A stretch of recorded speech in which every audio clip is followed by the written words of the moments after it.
Okay, so today, the next phase in the next topic, and talking about my journey to Buddhism and why I became a Buddhist. Um, I think it was fitting to talk about what makes a Buddhist in practice, and not just calling myself a Buddhist. So one of the things you may hear about is the 5 precepts. The 5 precepts are the 5 things that I take upon myself to practice as I get into the Eightfold Path. So you notice, and I think I mentioned it in a previous video, where the Eightfold Path encompasses the 5 precepts in right action and also in right speech. So between right action and right speech, you've encompassed really the 5 precepts. There is one that is debatable, that is more mental, so that we can be more meditative. And because meditation is also a part of the Eightfold Path. Now, the last video, I did say the correct Eightfold Path at the beginning of the video, but I think towards the end of the video, my brain malfunctioned, and I couldn't remember one of the aspects of the Eightfold Path. So we got right understanding, right thought, right speech, right action, right livelihood, right effort, right mindfulness, and right concentration. I think my brain was malfunctioning on the right concentration part. The concentration part is the actual meditative state. Right mindfulness is it leads into meditation. It is the act of always being aware of what I am doing at all times. And so those two come together to help our meditative state. And so the 5 precepts are the 5 things I take upon myself that as I get into the Eightfold Path. The Eightfold Path is a deeper, just like, if you get into the ocean, and you're in shallow waters, if you're just walking into the ocean at, ankle level, that's the 5 precepts. And then as you go out and swim in the ocean, maybe even get some gear and do some deep sea diving and things like that, that is the Eightfold Path. So the Eightfold Path encompasses the 5 precepts. The 5 precepts lead us into it. We start with the 5 precepts, and then you get into the Eightfold Path, and the 5 precepts guide you in, and then the Eightfold Path is the depth. So that's what we would need to look at today. The 5 precepts is, how do I start? And it's just the very basic right action, right speech is really what we concentrate on, and then we start looking at the other things as well, and get deeper into it. So the 5 things I take upon myself is, I take it upon myself to not take any life. Now, the Buddhist sense of not taking a life is not just, I'm not going to kill another person, because, very few people would go that far to kill somebody else. And, we hear about killings every single day. So people do get that far, but most of us wouldn't do that. If we take it farther than that, we don't want to kill animals either. We don't want to harm any living being. And we can dive into that, and maybe in a later video, and really get into what would constitute life.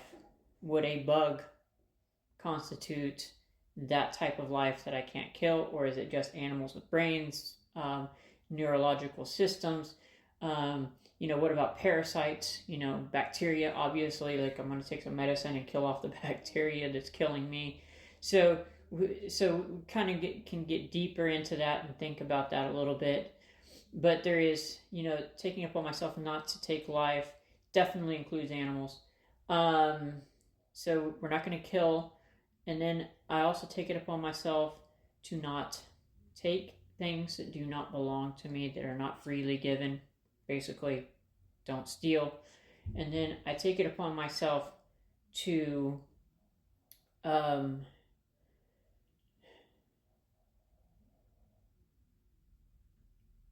going to skip this one because it gets sophisticated. So I'm going to skip it for now, and I'm going to mention the other ones. So it's the sexual conduct one. So it's I take it upon myself to not have or commit sexual misconduct, but I'm going to talk about that here in a second. Then there's the I'm going to take it upon myself to not take intoxicating drinks or intoxicating chemicals. That's about the meditative one. It's not like you're a sinner or evil if you take something intoxicating. So Buddhism sees things a lot differently as far as the sin concept. We're not like you're a sinner and you're evil if you do it. It's just I want to keep my brain active and maintain control of the mental faculties, and I can't do the whole awareness thing towards meditation, the seventh aspect of the Eightfold Path, right mindfulness, if I'm intoxicated. So that's important. And then there is, I'm going to take it upon myself to tell the truth, basically. So, and that one is obviously from the right speech. Now, the sexual conduct one is one that confuses people because when you're coming from Christianity into Buddhism, it's more confusing. I don't think really Buddhists themselves are so confused about it because they they study it in their original language and things like that. And so if you're born into Buddhism, you really probably have a very strong cultural understanding of what is meant by that without any real strong issues.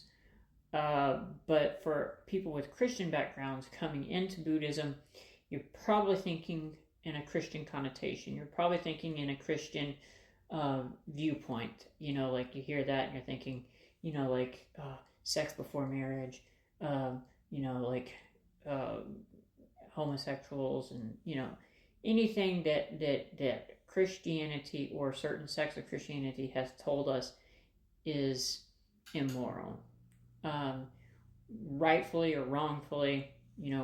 I don't want to get into a religious debate like this religion's wrong, that's not really what we're doing here. But as far as the Buddhist perspective, that's not what we're interested in. The sexual misconduct, remember, everything goes back to what causes suffering. So clinging to things and like if I have some sort of addiction or desire that I cannot control myself, it becomes problematic for myself and causes suffering for myself. But also for other people, you don't want to engage in conduct that harms other people. So obviously, rape would be a sexual misconduct that harms another person. So if you are engaging in things sexually that where you feel like your sexual conduct is in fact harming somebody else, then it's a problem, and it's something that you don't want to do because you don't want to bring suffering on yourself, and you don't want to bring suffering on other people. So the sexual misconduct one is really the essence of it is not engaging in sexual conduct that would harm yourself or other people. So if you have HIV as an example, just an extreme example, you wouldn't go around having sex with people, unprotected sex with people that don't have HIV, that don't know you have it, obviously. So that things like that. So you don't do things that harm yourself or others.